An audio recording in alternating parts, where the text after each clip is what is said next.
Today I'm going to make this little robot here out of some trash. So let's get started, shall we?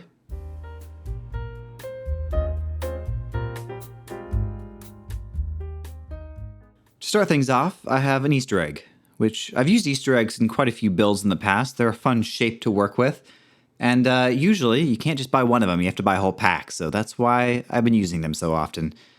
The first thing I have to do is to glue these two halves together to make it easier to work with. And for that, I'm just going to use normal super glue.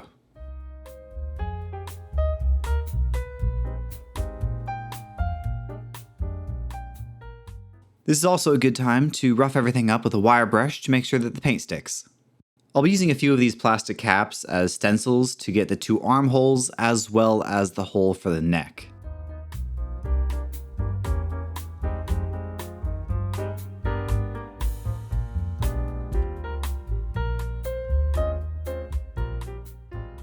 After I've drawn the two armholes and the head hole, I can figure out the rest of the shape for this body area. This is the shell that will cover the main body, and so I'm going for this kind of Daft Punk looking helmet shape. I'm just freehanding the drawing here and trying to keep it as even as possible on both sides, and once I'm happy with the shape, I can cut it out using my rotary tool.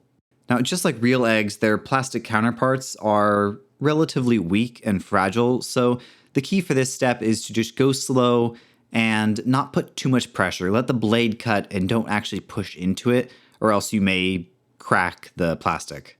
The saw blade I was using makes quite the mess, so I'm going to use a small sanding attachment to clean up the edges. And as you can see, that makes it look much better. So the outer shell is complete, and now I can start working on the main body, which will hold everything together. And the base of that structure is going to be this piece of plastic here, which fits nicely into the shell, almost like I planned it that way. And I just start building everything up from there, first starting with a layer of EVA foam, just to give me a bit better of a bond for the next component, which is sort of the neck area. I glue that in place, and before the glue has totally dried, I do a quick test fit just to make sure everything is in the right spot.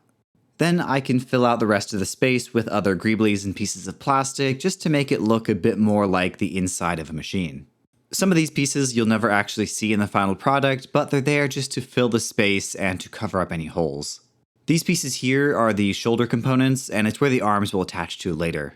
Originally, I thought I was going to attach the legs to these little attachment points here, but I decided against that, so I'm cutting them off, and instead I'm going to insert this metal tube here, and this is where the legs will actually attach to.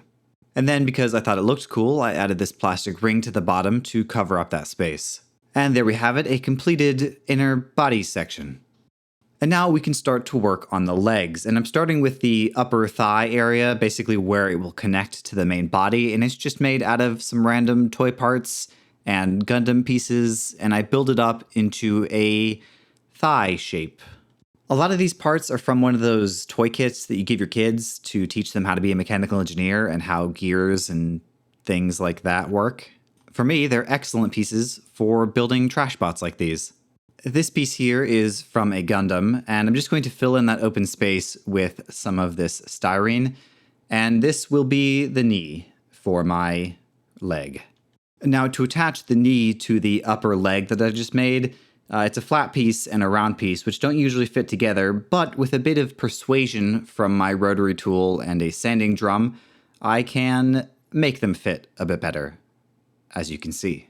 For the lower leg, it's made out of this tube here, which is actually the cover off of one of those bristle flossing tools, and I'm just going to add a piece of wood as well as a tube of EVA foam, just to give me a bit more surface area to glue to the upper leg as well as the foot.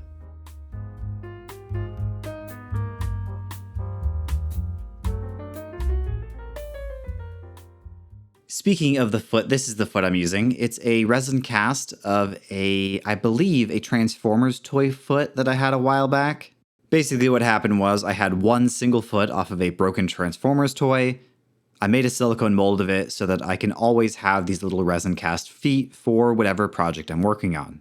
And with a bit of modification and adding a few beads, I can make it look a bit different than the original foot, which makes me feel a bit better about using this same foot on a lot of my projects.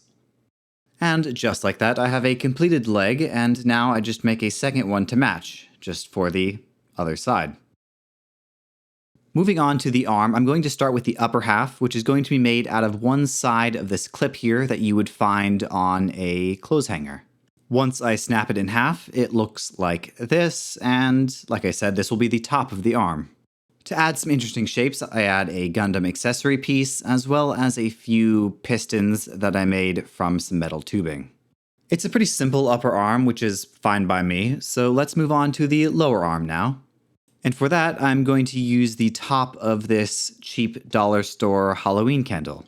I cut it down to the right size, and because it's totally hollow, I'm going to fill it with some more EVA foam to make everything easier to glue together. EVA foam is great because it's cheap and super glue loves to stick to it, so it's great for holding things together. I cap one end off with a half wooden bead, and this will be the base of the hand. The fingers are made out of some styrene, and I was going to originally make these more of a traditional hand like I do on my other projects, but instead I went for more of a claw shape. This has become my go-to way for making fingers, and I go into a lot more depth of how to make these in other projects. I'll leave at least one link somewhere around here where you can watch one of those videos.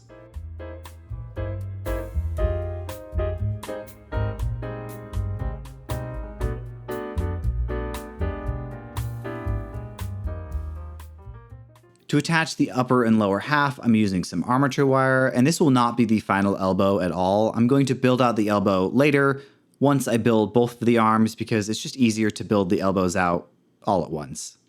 Now you don't have to wait long, because I'm going to use some Milliput, which is a 2-part epoxy putty, to build out those elbows right now. Basically, what I'm going for here is a rubber dust cover. Imagine underneath here is some complex mechanical system for the elbow joint, and it needs to be covered because if there is junk and dust and grime and stuff, that could seize up the mechanical system, so it needs to be covered with a rubber cover, and that's what I'm trying to make here. I also used this technique on the very first robot of this year, which you can check out on my page.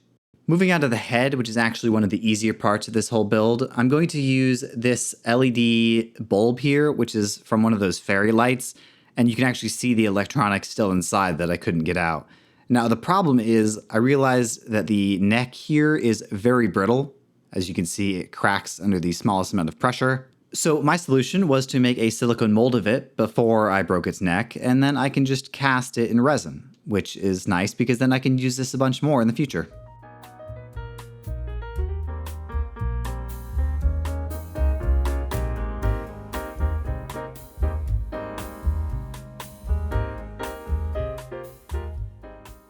I glue in a small piece of plastic for the neck, and then the head will just fit in like this. I am going to keep it separate though for painting, as well as the eyes separate, which are just some plastic cabochons.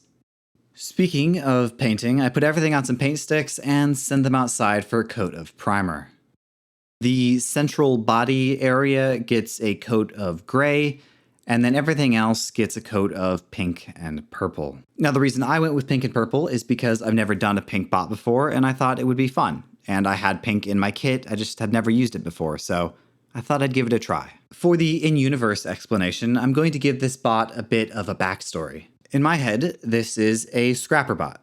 Basically, it's a robot that works in a junkyard, tearing apart cars and other pieces of electronics and trash to extract anything that could be of value. And this robot was a custom order from the owner of the scrapyard, who made a deal with his young daughter that if she were to help him put the bot together when all the pieces came, she could order any color she wanted. And this young girl's favorite colors were, of course, pink and purple. So at his daughter's request, he put in an order for a pink and purple scrapper bot, which could tear apart a car like it was nothing. And when all the boxes arrived a few months later, his daughter did hold up her end of the deal and helped him put it all together. Over the years, this scrapper bot has taken a few dings and lost some of his color to grime and wear and tear, but has sort of become the face of the operation, and people come from all over just to see a bright pink scrapper bot rip open a car like a bag of popcorn. That's a little story that came to my head for this bot, but I would love to hear from you guys what you think the backstory of this bot is, what its name is, what its purpose is. I always love hearing your explanations and stories behind these bots, so if you have something fun, put it down in the comment section. I would love to hear it. And now that we are finishing up the painting process, I do think it's a great time to give a shout out to all my patrons over on my Patreon. Thank you all so very much for the support. I really do appreciate it. And if you would like to join these wonderful people, I will have links all over the place for my Patreon, the description, and of this video on my page. There's no pressure to join, of course, but if you do, it's a great way to support this channel in a very direct way.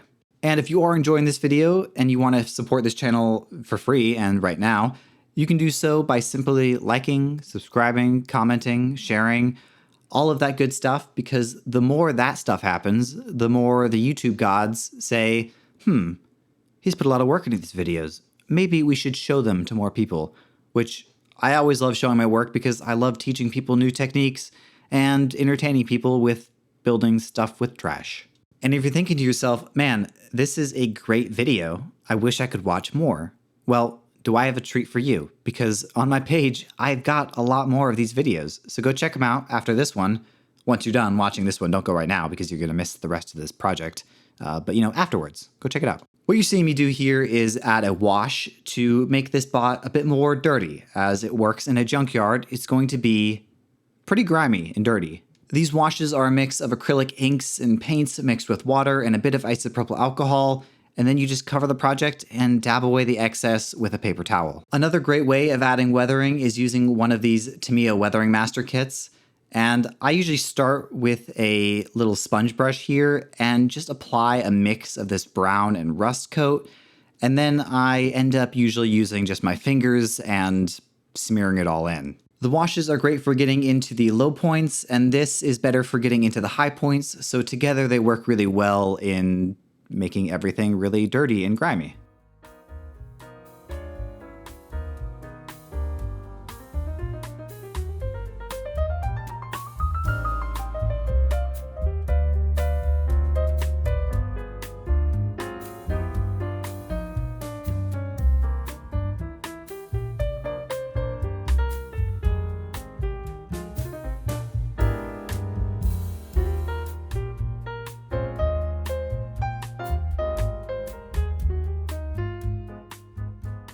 The last few steps include just putting everything together, and I just use some basic super glue to attach everything, and then I will attach it to a little base that I made off camera just because this guy was not going to stand up on its own as it was a little top heavy.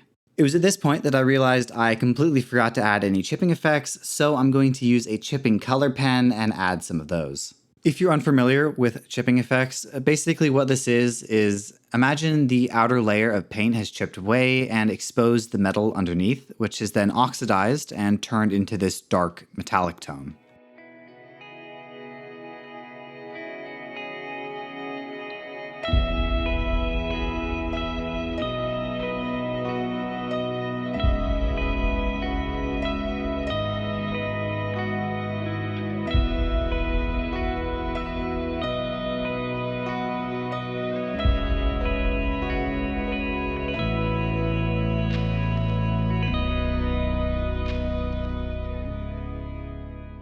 Hey, thanks for sticking around till the end of the video. I hope you enjoyed that one. This was another fun trash bot build. I really like the overall shape of this guy, and also the colors are really fun. First pink one for me. If you have any comments, questions, or concerns, please do put them down in the comment section. I do read every single comment, and I try to respond if I can.